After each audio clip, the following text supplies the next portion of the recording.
episode is going to seem like I'm picking a fight. I am not. But I do think you need to hear a different perspective from what you typically hear, see, and read in the media and from the reputable publications. In fact, I'm going to put up an article from a source many women use and then pull up the research that they based the article on and pull back the curtain on the data, give you some things to think about, show you some research that isn't widely known and where you can find it, so that you can kind of see a little bit of what they aren't telling you, at least from what I've heard. And my only pitch today is going to be this. Please take the time to look at actual numbers and always take the time to look at numbers that are applied to your particular situation. Don't just take someone at their word. Don't even just base yourself, and your decisions off of just research. Take the time to talk about how to apply that research to yourself and make an objective decision based on facts, and work with a financial professional who's willing to help you do that as, someone who's walking alongside you, not just doing it for you. Welcome to the Fife Movement. I'm your host, Amanda Neely. This is the only movement that helps our generation create our unique, feminine, and entrepreneurial path to financial independence. Please be sure to subscribe. And if you're watching on YouTube, hit that bell so that you don't miss future episodes. This is something that I think is super critical for any woman who wants financial independence to understand. And for men too, what I'm about to share, I think is super, super critical. So stick with me here. I'm going to be sharing my screen, looking at real articles, things that anybody could have found Googling, and kind of my perspective on them. You can take what you find helpful, and let fall to the ground anything that you don't find helpful. But I think you'll find it helpful. I'm hopeful that you do. So let me share. I'm just going to share my entire screen so that you can kind of follow along with me here. So I went and just Googled truth about the stock market. And this is one of the articles that came up first thing. Here's the truth about the stock market. March 3rd, 2020, written by this awesome lady, I assume, Sally. And it's on this website called Ellevest, a very reputable source of financial information for women in particular. And so I thought I should look at this, see what they're saying. So it's March 3rd, right as the pandemic is starting to creep up, a little bit before things get shut down, but the stock market is starting to do a little bit of wonkiness. And here's what Sally writes. The markets aren't a lot of fun.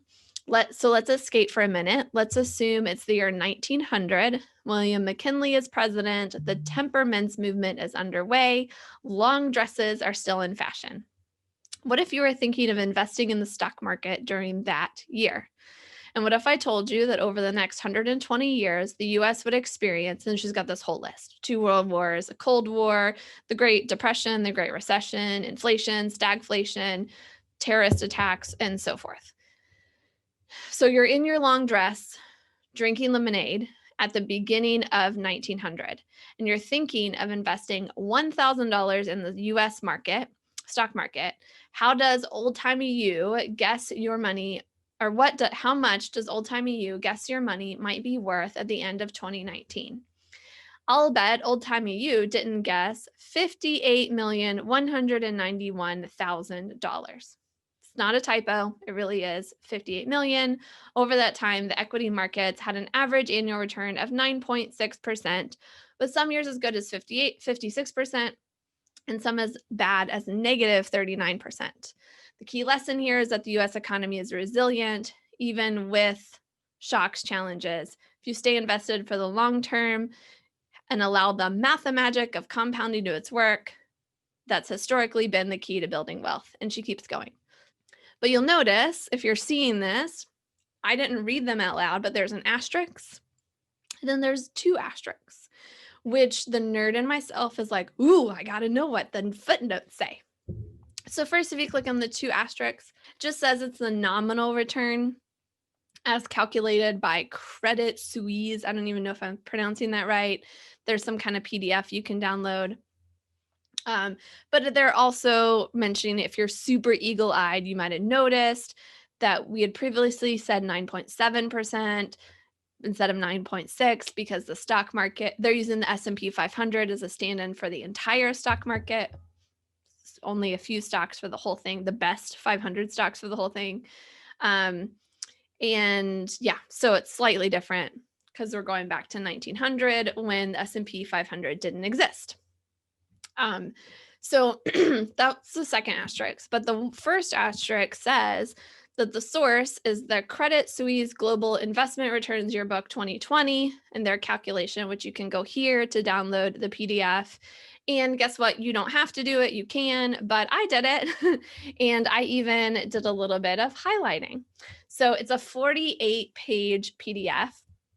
And on page 22 is where we find that equities returned 9.6% per year compared with XYZ for bonds, bills, and inflation. And if you read that within context, I highlighted a couple things, right? They talk about how many investors were ruined, especially those who bought stocks with borrowed money. Right, that not everybody always gets that 9.6%. They're kind of giving a nod to that. But then they say events that were traumatic at the time now just appear as setbacks within a longer term secular rise, which to me just says, well, looking back on it, it wasn't that bad, but it was really bad for the people that lived through it and may have lost everything and been financially ruined, maybe even committed suicide because of the circumstances then, right? Like, we're not just talking about 9.6% all the time. But then they get to, let's keep this scientific. They have these charts where they talk about the nominal terms. I'm going to zoom in a little bit if you're watching my screen. Here we go. The nominal terms, it keeps going to the next page. Come on, go back. Okay, the nominal terms and then the real terms, which means, so nominal is that 9.6%, but the real, as in real life, real actual, is 6.5%. And they explain it on the next page, how they're talking about there's a difference between the geometric mean and the arithmetic mean. The geometric mean is if you take 100 one year and then the next year you get minus 50. The geometric mean is 0, meaning you're back at where you started. You're not actually getting any more money. Whereas the arithmetic mean, they can still tell you got a plus 25% return because you're taking plus 100 minus 50 is 50, divide by 2 years. You get an average return of 25% when you actually didn't make anything more. So what they're saying is that if we go to, I think I went too far on my screen here. Here we go. The real, now we're talking inflation adjusted returns in the market between 1900 and 2019 for the United States. The geometric mean is 6.5%. That's the same as that real from the previous part. Go back up one more. The real terms, right? 6.5%. Very different than 9.6. But what they're saying here is that 6.5 is really the geometric mean. That's the number that maybe we should use instead of 9.6, 6.5. So that's an interesting thing. Compare, when you look at this article, they only talk about the 9.6 average annual return instead of real, which would have been the 6.5, right, that we see here. So that's one thing that is very interesting. And so if you're using the real return instead of the average return, you wouldn't have $58 million, most likely. That's a far cry. And then there's a couple things they're not factoring in whatsoever in either of these articles. And that's that you have to pay taxes on the growth. They're not going to let you, keep that 58 million tax-free. And, Roth accounts weren't even created until the 1990s. So you're not going to have that for the majority of those 120 years. And it also doesn't factor in fees that you might pay to someone to oversee your investments. I mean, if you have $58 million invested in the stock market, you're probably going to want an expert to help you think through what money you're, where, what stocks you're buying, what you're trading, that kind of thing. And that person's going to want to take their cut. If I did the math, and even if you're just giving a 0.5% to someone for that 58 million, that person's going to get $290,000 every time they take that 0.5%, which is usually every year they charge that fee. I mean, if you're making that much money, no wonder you can control the narrative and, publish articles like this and reports like this and not have your, opinions challenged because you're making plenty of money in order to do that. And then also don't forget that I've never met someone that's had the same stock for 120 years. We're actively selling, buying, moving things around. We never, we're getting real actual things happening, not these, 120 years, right? What happened over that time, things like that. So there are still those people that retired in 1929 just after Black Friday, right? Or in 2008 or 2009 where they had a 201k instead of a 401k. There are real people that live in these different times that experience real things. And they're taking all this risk along with that. I mean, that's the risk you're taking. So I wanted to show you this other PDF that I'm going to put the link where you can download this for yourself in the show notes. And it's this guy, Richard Miller, did a 50-year actual case history regarding participating whole life, what you've been hearing me talk about for these last few episodes.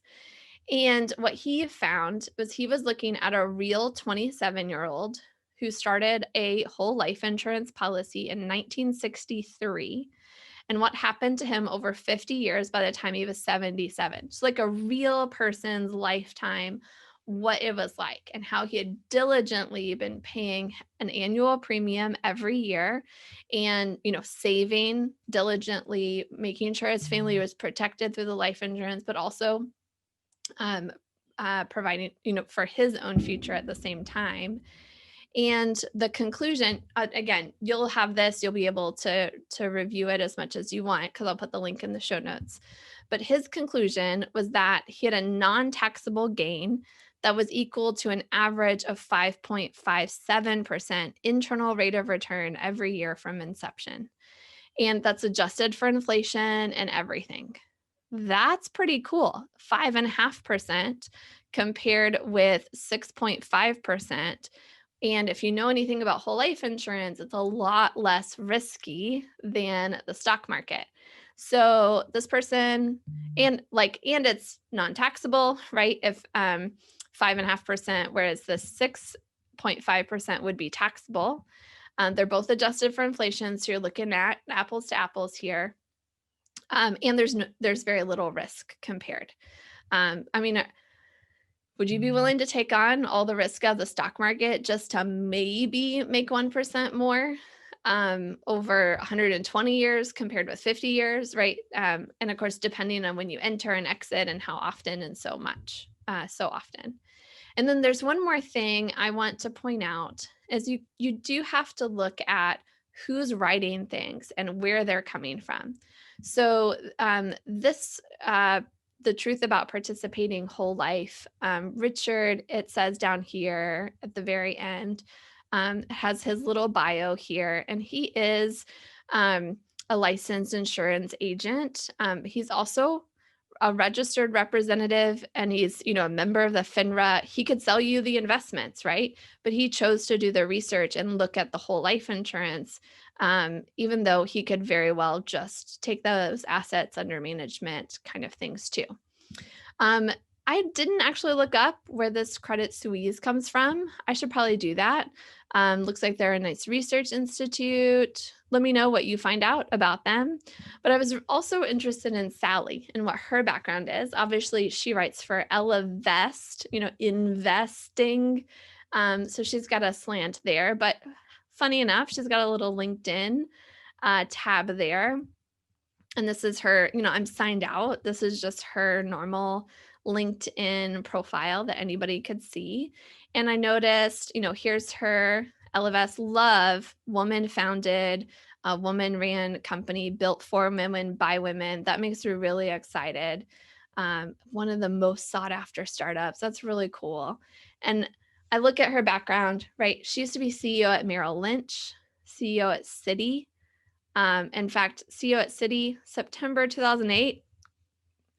Kind of interesting timing there for her to have a little gap in her resume. Before then, Bernstein, very interesting background. No judgment, Sally. I love your story. I love what you're doing with empowering women and helping women make good decisions. My only suggestion is to provide some different voices, some more diverse perspective on your site and for the whole world to see. Don't want to pick any fights, just putting out some ideas about how we can all be better by celebrating our differences and joining forces together. Here's what I want to conclude with. Things are always changing. What I've shared in this video might not be true several years from now. We're in this great transition that we're living in right now. And that's why you've got to keep looking, keep clicking on the asterisks, keep looking at the history, keep digging a little deeper, and keep working with a financial professional who will help you do that, who will share things with you that you didn't know to ask about and things like that. That's maybe as you're thinking about that, you might want to keep your money available to be able to shift if and when it needs to, which is the topic of the next episode. So for now, during this great transition we're in as a society, keep thinking about the change you wish to see and how that can happen one household at a time, starting with your household, and how that's going to help make the grand solution a lot easier for all of us. Thanks for joining me and connecting with the Fife movement. As you go about your day today, remember, wealth is coming your way. Your quest is to prepare for using it well. For more tips on how to prepare, be sure to subscribe. And to connect with the community, visit fifemovement.com. My gift has helped you today. Please pay that gift forward by sharing this content with a friend. My gratitude in advance. For watching on YouTube, thanks so much. You get the real screen shares and insights there. Please hit the like button to let me know that you liked this episode, that you found it helpful. And we invite your feedback and comments in the below in the comments, obviously. We'd love to hear from you. What other sources, where do you find where you're able to dig in deeper and see the numbers and the data that backs them up? Would love to hear what you're finding. Peace.